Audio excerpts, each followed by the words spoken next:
अब के मैं नहीं कह सकता कि पार्टी टिकट देगी या नहीं देगी। मैं ये कह सकता हूं कि मैं चुनाव लड़ रहा हूं।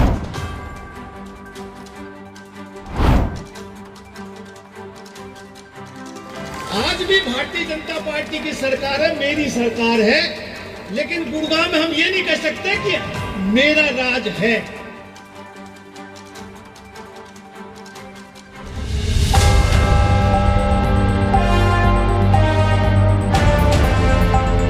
पूर्व कैबिनेट मंत्री राव नरबीर सिंह की माने तो पिछले 5 साल में गुरुग्राम की जो बदहाली हुई है, उसको देखते हुए उनका चुनावी मैदान में उतरना जरूरी हो गया है। उन्होंने कहा कि गुरुग्राम के नवनिर्माण के लिए वह हर हाल में चुनाव लड़ेंगे।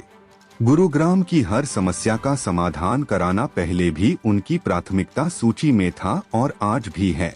राव नरबीर सिंह सेक्टर 50 स्थित साउथ सिटी 2 में आयोजित सम्मान समारोह व जनसंपर्क कार्यक्रम को संबोधित कर रहे थे। राव नरबीर सिंह ने कहा कि गुरुग्राम हरियाणा के खजाने में 56% राजस्व देता है, लेकिन यह विकास के मामले में पिछले 5 सालों में बुरी तरह से पिछड़ा है। उन्होंने कहा कि गुरुग्राम की समस्याओं का अगर समय रहते समाधान नहीं हुआ तो यह कैंसर की तरह भयावह हो जाएगी। उन्होंने कहा कि यह चुनाव गुरुग्राम का भाग्य तय करेगा। अगर आप लोगों को गुरुग्राम में विकास का पहिया 2014 से 2019 की तरह घूमता हुआ चाहिए तो मेरा साथ दें। मैंने नहीं देखा, आप सब लोगों ने देखा, सारा मीडिया हाजिर है। लोगों में कितना जोश था, कितनी हाजिरी थी, वो मेरे से ज्यादा आप लोग जानते हैं। मंत्री जी, आज शाम तक या कल टिकटों की घोषणा हो जाएगी, कितने पूरे सुनिश्चित हैं कि आपको टिकट मिलेगी? ये तो राष्ट्रीय नेतृत्व ने फैसला करना है। मैं तो पिछली बार भी एकदम निश्चिंत था कि मुझे टिकट मिलेगी, लेकिन एंड टाइम पर मेरी टिकट काट दी और मैं पार्टी के साथ रहा। अब के मैं नहीं कह सकता कि पार्टी टिकट देगी या नहीं देगी। मैं ये कह सकता हूँ कि मैं चुनाव लड़ रहा हूँ। आज आपने दावा कर दिया है कि भाजपा अगर टिकट नहीं देगी तो कांग्रेस से लड़ेगी, तो क्या करेंगे? कोई पार्टी चुनाव लड़ेगी तो पार्टी दूसरी पार्टी तैयार है, वो दे देगी। मैं कह रहा हूँ नरबीर सिंह के काम है, नरबीर सिंह की आज जरूरत है, भाजपा को जरूरत है, कांग्रेस को जरूरत है, इस गुड़गांव को भी जरूरत है। मंत्री जी बड़ी बात कह रहे थे कि 5 सालों में अगर गुरुग्राम का विकास नहीं हुआ तो काफी बुरे हालात। मैं नहीं कह रहा, ये सारा गुड़गांव कह रहा, और मैं आपके माध्यम से पूछ रहा हूँ कि गुड़गांव में कम्युनिटी सेंटर की भी आधारशिला रखी 1924 तक, तो ये मीडिया खड़ा, आप बताइए मुझे वहां रखी है। और 14 से 19 तक के 100 काम है जो हमारी सरकार में नरबीर सिंह एमएलए था, मंत्री था जब हुए। आखिर सरकार भाजपा की क्यों नहीं हो पाया एक भी पत्थर का काम? मैंने कहा हमारा सिविल हॉस्पिटल, इतने लोग गरीब है, 30 लाख की आबादी होगी, आज तक हॉस्पिटल की आधारशिला भी नहीं रखी। जिस बस स्टैंड को मैं कंडम करके गया था 5 साल, आज तक उस बस स्टैंड की भी नहीं रखी। तो लोगों को बढ़ता हुआ शहर है, 30 लाख की आबादी होगी, समय अनुसार यदि बीमारी का आप इलाज नहीं करोगे तो मैंने पहले कहा कि वो कैंसर का रूप धारण कर, लेकिन गुड़गांव में हालात अच्छे नहीं, रोज पानी चौक रहता है, पढ़ाई का अच्छा इंतजाम नहीं, यहाँ सारे रोड जाम है, एलिवेटेड यहाँ रोड होने चाहिए, अंडरपास फ्लाईओवर होने चाहिए, मेडिकल एजुकेशन होना चाहिए, बहुत काम है।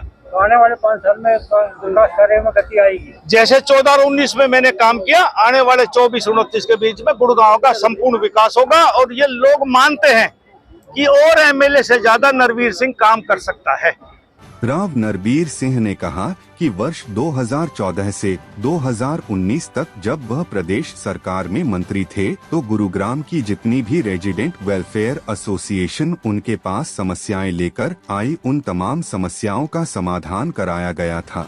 आगे भी उनका प्रयास यही रहेगा कि किसी भी सेक्टर व कॉलोनी में कोई समस्या बाकी न रहे।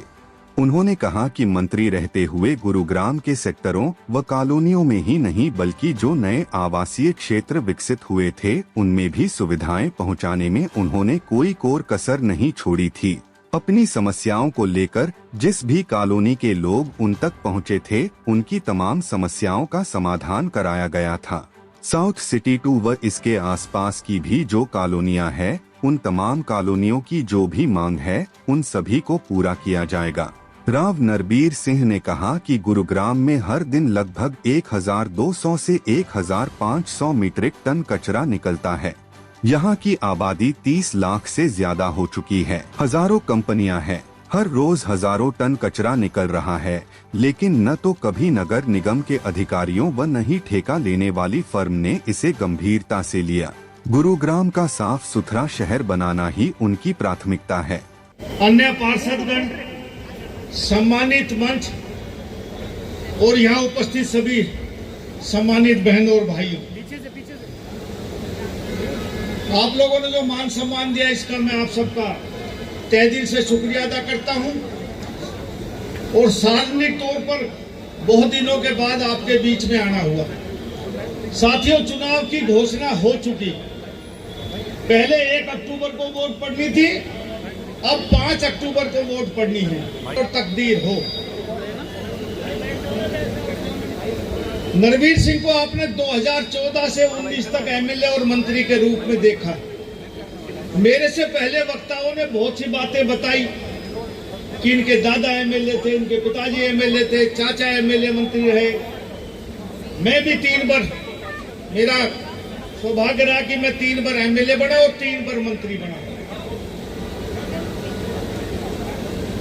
साथियों, 1987 का लोगों ने नहीं देखा होगा। 1996 में मैं इसी हल्के से एमएलए था, मंत्री था। जब भी बहुत लोगों ने, कुछ गांव के लोगों ने देखा होगा, आप लोगों ने नहीं देखा होगा जो बाहर से आए। 2014 का राज आप लोगों ने देखा।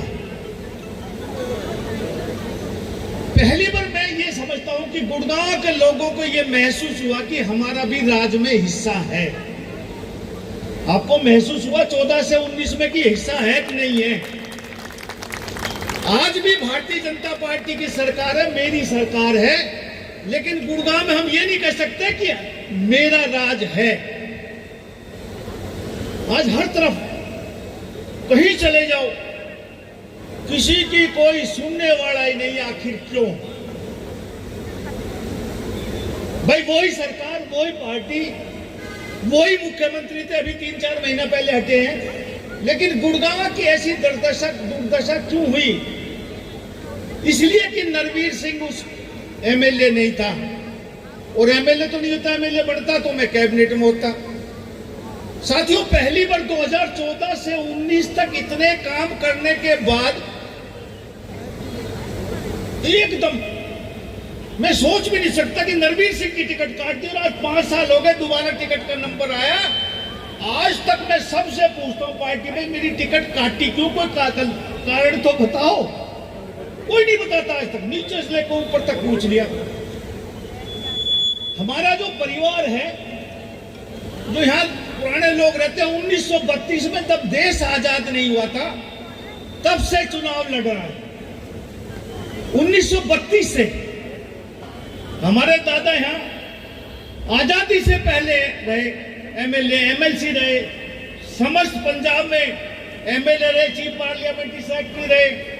उनके बाद हमारे पिताजी एमएलए, मिनिस्टर रहे। जब मेरी उम्र छोटी थी पिताजी की डेथ के बाद, तो हमने चाचा बनाया है इसे। और जब मैं 25 साल कुछ महीने का हुआ तो मैं एमएलए बना। और मुझे याद है कि मैं देवीलाल पार्टी में शामिल हुआ और चौधरी देवीलाल जी से मैंने कहा, मैं गया, हमारे चाचा थे राव संतलाल जी, उनके साथ गया। उससे पहले मैं कांग्रेस की टिकट मांगता था और राव वीरेंद्र ने मेरी हाँ पर रखी थी कि मैं तुझे इंद्रजीत से भी पहले टिकट दूंगा। मैं ईमान धर्म से कह रहा हूं जो बात हुई। और जब टिकट का नंबर आया, हमारा चाचा एमएलए था, एक राव दलपत सिंह थे, सरोज सिंह, तीनों गए 5 जनपद पर। तो राव वीरेंद्र जी तो उल्हाड़ा देने लगे, उनको केंद्रीय मंत्री परिषद उस समय हटा दिया था 87 में। कांग्रेस पार्टी को उल्हाड़ा दे रहा, ये नहीं किया, ये नहीं किया। मैंने कहा जी छोटो, पार्टी टिकट नहीं देती, आप वैसे बताओ मैं कहां से लड़ूं? तो उन्होंने कहा मेरे हाथ में क्या रखा है? मैंने तो 82 में राव ग्यासीलाल को टिकट दी थी, तुम लोगों ने तो उसको भी हरा दिया। मैंने कहा ये 84 की बात भूल गए, 82 की याद कर रहे। तो मेरा नया छोरा लड़का था, 25 साल कुछ महीने की उम्र थी। मैंने कहते राव साहब टिकट दो मत दो, आंगन भी नहीं आऊंगा, मैं जाटूसाना चुनाव लड़ूंगा आपके लड़के के मुकाबले। और साथियों, परमात्मा बोलता है, तो सोच भी नहीं सकता था कि 25 साल की उम्र में जाटूसाना जो उनका गढ़ था, राव वीरेंद्र सिंह, राव इंद्रजीत सिंह वहां 2 बार के एमएलए थे, मंत्री थे मौके के। और मैं अपने एक चाचा के साथ, हमारे दूर के चाचा थे, वो चौधरी देवीलाल के साथ पार्टी में लग रहे थे। वो मुझे लेके गए Alipur rest house, canal rest house Alipur Delhi में। वहां शाम को चौधरी देवीलाल घूम रहे, उन्होंने राव साहब को देखा, मुझे जानते नहीं, तुमने कहा आजा राव साहब आजा। कैसे? तुमने कहा यो कौन है? उनका ये राम महावीर का लड़का है, उनका इसने टिकट नहीं दूंगा सोलना से। पूर्व कैबिनेट मंत्री ने कहा कि गुरुग्राम तेजी से विस्तार करता हुआ शहर है। यहाँ पर जितनी आबादी है उसके हिसाब से चिकित्सा सुविधा न के बराबर है। निजी अस्पतालों में लाखों रुपए में उपचार होता है। उन्होंने कहा कि गुरुग्राम में चारों कोनों पर 4 सरकारी अस्पताल होने चाहिए ताकि यहाँ के लोगों को सस्ता उपचार मिल सके। वहीं जिस हिसाब से आबादी बढ़ गई है उस हिसाब से 4 सब्जी मंडियाँ यहाँ होनी चाहिए।